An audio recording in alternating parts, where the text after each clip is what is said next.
चौक लाया आपने? तो इससे मिटा करके क्या करेंगे? जाओ 2 चौक लेते हो। ठीक है, चले यहां से आपका स्टार्ट होगा। इनको भी बुक शेयर करा दें।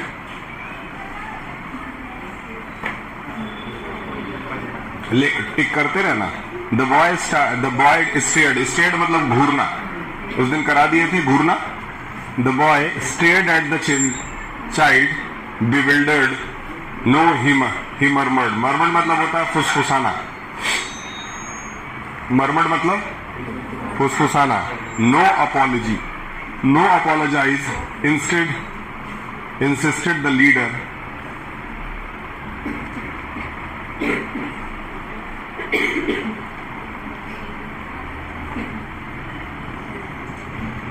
Insisted the leader, jabbing his finger under his chin. ठीक है, उसमें से एक लड़का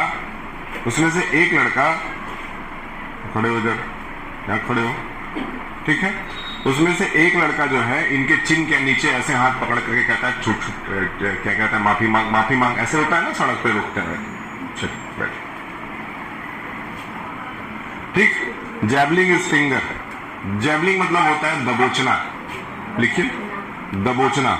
शुद्ध हिंदी वाले वर्ड्स मीनिंग में मैं लिखवा रहा हूं। थोड़ा ये पैर पे आप थोड़ा पीछे ही रखिएगा, ठीक है? या इधर भी आप बैठ जाइए, इधर बैठ जाइए। हाँ, बैठिए।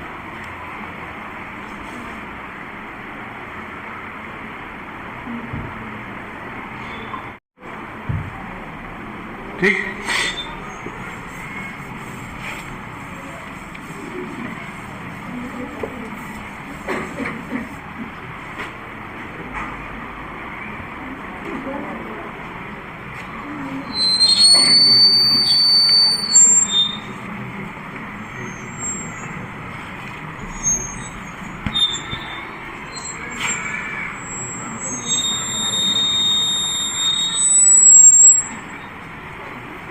ठीक, चलिए। तो यही सब सीन इसमें चल रहा है। आगे निकलते हैं, इसको चैप्टर को तुरंत खत्म करके आपकी छुट्टी करते हैं यहाँ से। ठीक है, jabbing his finger under his chin, the boy's lips quivered. कांपना, क्विवर्ड मतलब कांपना। अब जब किसी को यहां से पकड़ करके उसको डराओगे तो जाहिर सी बात है ये डर जाएगा ना। तो ये थोड़ा थरथरा उठ रहा है, कांप रहा है बेचारा। Shielding his face with his hand he retreated further. Retreat करने का मतलब क्या होता है? रिट्रीट करने का मतलब किसी चीज के बदले कोई जवाब देना होता है। तो जवाबदेही लिख दीजिए। शुद्ध शब्द है इसके लिए जवाबदेही, रिट्रीटेड। क्लियर है? रिट्रीटेड का मतलब क्या होता है? जवाबदेही।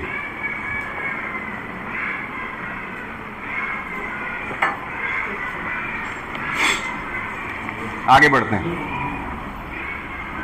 Apologise the girl echoed with a cruel smirk. Echoed मतलब चिल्लाना। अब लड़की चिल्ला रही, चिल्लाओ इसके ऊपर, बोलो माफी मांगने के लिए, बोलो माफी मांगने के लिए। The girl echoed with a cruel smirk. Smirk का मीनिंग मैं पीछे से ही ले रहा हूं, अलग से नहीं आपको लिखवाऊंगा। स्मिर्क, स्मिर्क का मतलब स्पेसिफिक काइंड ऑफ स्माइल, मतलब मुस्कुराहट। लिख लीजिए, स्मिर्क का मतलब है, अलग से कुछ नहीं है, इसको एक तरह से मुस्कुराने को स्मिर्क कहा गया। क्लियर है? आगे निकलते हैं। स्मिर्क, अपोलोजाइज और is it against your pride. Pride मतलब यहां पे प्राइड का मतलब क्या है? यहां पे प्राइड का मतलब क्या है? यहां प्राइड का मतलब है ईको। ईको नहीं, ईगो, घमंड होता है ना। लोग, वो बच्चे कह रहे हैं उस लड़के से कि क्या तुम्हें इतना घमंड हो गया है कि तुम माफी भी नहीं मांग पा रहे हो। ठीक, आप आई हैं क्या आज? चलिए, हफ्ते में एक आध बार दर्शन दिया करिए। ठीक, अपोलोजाइज और it against your pride. Pride मतलब ईगो, ईगो मतलब घमंड। मतलब उसको डरा रहे हैं सब कि तुम इतने घमंडी हो गए हो कि माफी भी नहीं मांग पा रहे हो? चलिए अभी देखिए आगे क्या होता है। कल मैं घर पे इस चैप्टर को एक बार पढ़ रहा था, तो अच्छा है, आगे देखते हैं। ठीक। और इट अगेन से replied, the boy didn't answer. लड़का चुप रहा, लड़के के पास कोई जवाब नहीं था, वो चुपचाप खड़ा था। Speak up, the leader struck the boy sharply on the shoulder. ठीक है। अब एक लड़का उसमें से कंधे पे जोर से उसके हाथ रख के कहता है, बोलो बोलो। इस तरह से बोलने के लिए कहता है, याद रखिएगा। Apologise, silence, apologise. बार बार ये सब एक शब्द का यूज कर रहे हैं पूरे लेसन में। क्या क्या यूज कर रहे हैं? Red house, apologise. क्या यूज कर रहे हैं? तो बोलने नहीं आ रहा तो पढ़ो कैसे तुम? अपोलोजाइज। क्या क्या शब्द यूज हो रहा है बार बार? अपोलोजाइज। इस वर्ड का मीनिंग इस बच्चे को नहीं पता है। ये वर्ड क्या है, इस वर्ड का मीनिंग क्या होता है? अपोलोजाइज मतलब माफी मांगना होता है। इस बच्चे को अपोलोजाइज को माफी मांगना कहते हैं, ये चीज नहीं पता है। लेकिन अपोलोजाइज के बदले माफी मांगने का तरीका उसको पता है। जैसे फॉरगिव एक शब्द होता है, फॉरगिवनेस मतलब भी माफ कर देना होता है। फॉरगिव इसको पता है, सॉरी इसको पता है, लेकिन अपोलोजाइज नहीं पता है। क्यों? क्योंकि उसको वो लैंग्वेज नहीं आती थी। क्या नहीं आता था उसको? तुम्हारी किताब नहीं है ना? नहीं मिला था। किताब खत्म नहीं मिला है तो कह रहा है आया नहीं। पैसे देना। ठीक है, तब तो तुम्हारी गलती नहीं है, लेकिन कॉपी वर्क पूरा होना चाहिए। वो भी कह दो पीडीएफ नहीं मिला है। कर रहे हो ना? The boy didn't move. लड़का वहीं खड़ा रहता है, वहां से मूव नहीं करता।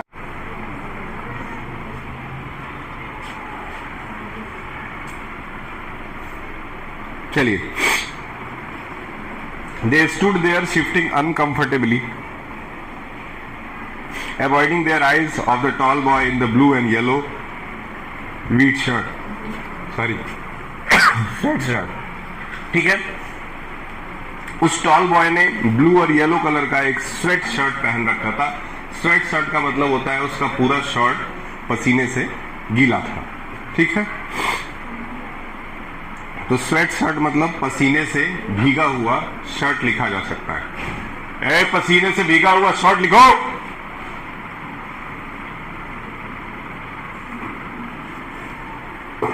Sorry, what's going on here? Thundered. Thundered मतलब गरज के बोलना।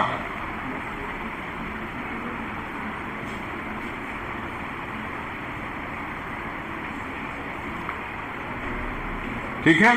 फुटबॉल टीम के कैप्टन का नाम याद रखिएगा, आगे शब्द में लिखा हुआ है। What is going on here? Thundered Jan Van de Meer. Jan Van D. Meer, the captain of the football team. Why you picked him on, all of you? This is not the way of settle an argument. Argument मतलब बहस। वो football team का जो captain है वो आकर के समझाता है कि तुम लोग इसे घेर करके क्यों खड़े हो। किसी भी आर्ग्यूमेंट या किसी भी झगड़े को सॉल्व करने का यही तरीका नहीं है कि आप लड़ाई झगड़े पे उतर आए। ठीक। He looked sharply at the leader. Why were you thrashing him? thrashing शब्द का मतलब मैं पीछे से ही लूंगा। thrash लिखिए, to hit somebody, किसी को मारना। to hit somebody. He shuttered the hefty boy.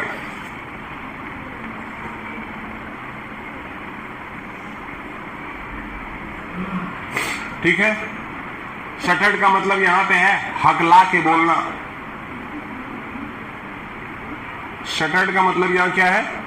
हकला करके बोलना, मतलब बोलते समय कांपना। ऐसा नहीं है कि वो हकला आदमी, लेकिन फिर भी वो डरा हुआ है। तो जब डर करके किसी से बात करते हैं तो उस समय कभी कभी आप हकला करके बोलते हैं। He shuttered the hefty boy.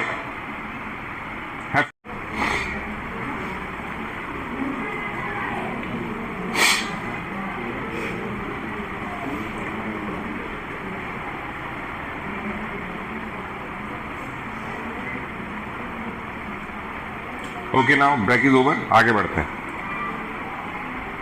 He shuttered the hefty boy. He doesn't want apologize. You see, cried the girl. He hit me hard. लड़की वहां शिकायत कर रही है कि ये माफी भी नहीं मांग रहा है, इसने मुझे मारा था, ये एक नंबर का खराब लड़का है। किससे? फुटबॉल टीम के कैप्टन से। आगे बढ़। The least he can do is apologise but he will not. कम से कम इसको माफी तो मांग लेनी चाहिए, लेकिन हम लोग कब से इसको माफी मांगने के लिए कहते हैं और ये माफी ही नहीं मांगता, ये चुपचाप खड़ा है। आगे बढ़ते हैं। The tall lad turned to the Iranian boy, looking at him with dark, serious eyes. अब फुटबॉल टीम का कैप्टन उस ईरानियन लड़के को घूरते हुए क्या कहता है, देखिए। Come on boy, he said kindly, reach out a hand of apologize. वो कहता है फुटबॉल टीम का कैप्टन कि बेटा तुम अभी तक माफी इन लोगों से क्यों नहीं मांग ले रहे हो? अगर तुमसे कोई गलती हुई है तो माफी मांगने में क्या जाता है। आगे बढ़ते हैं। Last paragraph, 5 minutes. The boy didn't move. वो लड़का चुपचाप वहीं खड़ा रहता है। He stood there anxious and tense. Anxious मतलब घबराया हुआ, ठीक है, और टेंस मतलब दोनों सेम मतलब है, इसलिए एंशियस का मतलब लिख लीजिए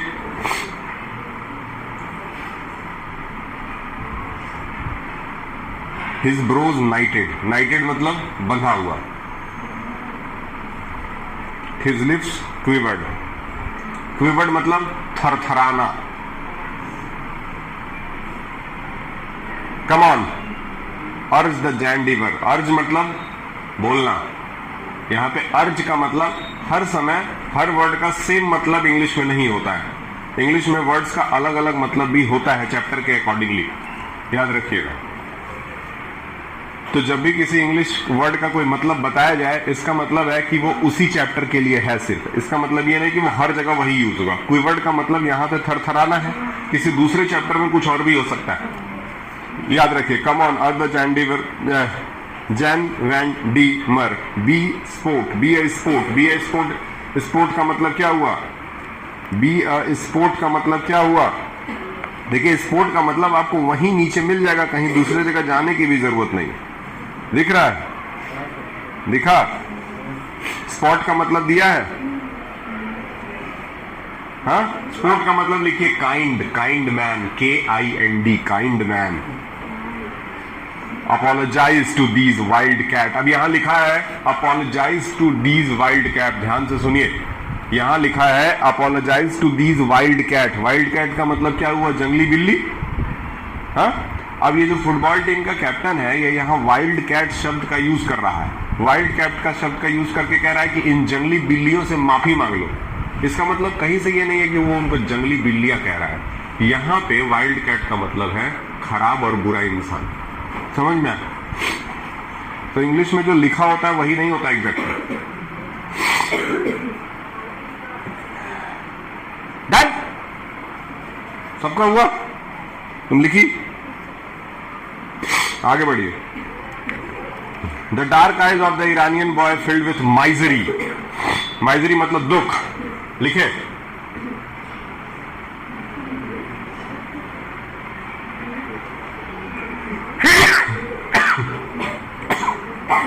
He swallowed hard.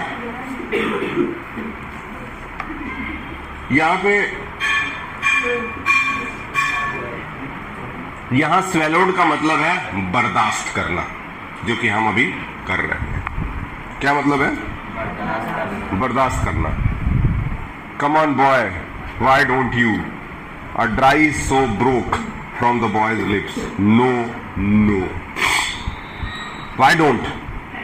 For God's sake, why not? Because the boy's voice rose. अब यहाँ पे पहली बार इस पूरे चैप्टर में लड़के की आवाज सुनाई देती है। पहली बार लड़का क्या कहता है? Because I don't know apologize. मुझे apologize वर्ड का मतलब नहीं पता है। ठीक? I know understand apologize. मैं apologize वर्ड नहीं जानता। मुझे डच बोलना नहीं आता। मुझे माफ कर दीजिए।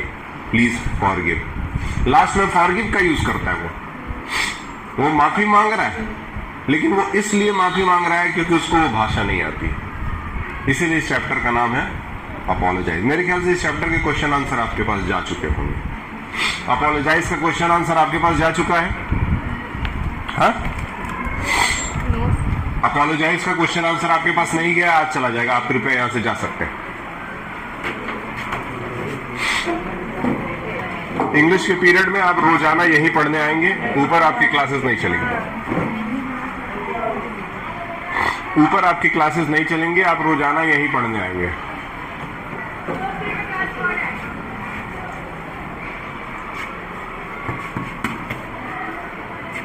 टेंथ के बच्चों को आप जाएं, तबरेज जी क्लास 10 से 10th के बच्चों को इंग्लिश के लिए भेजें।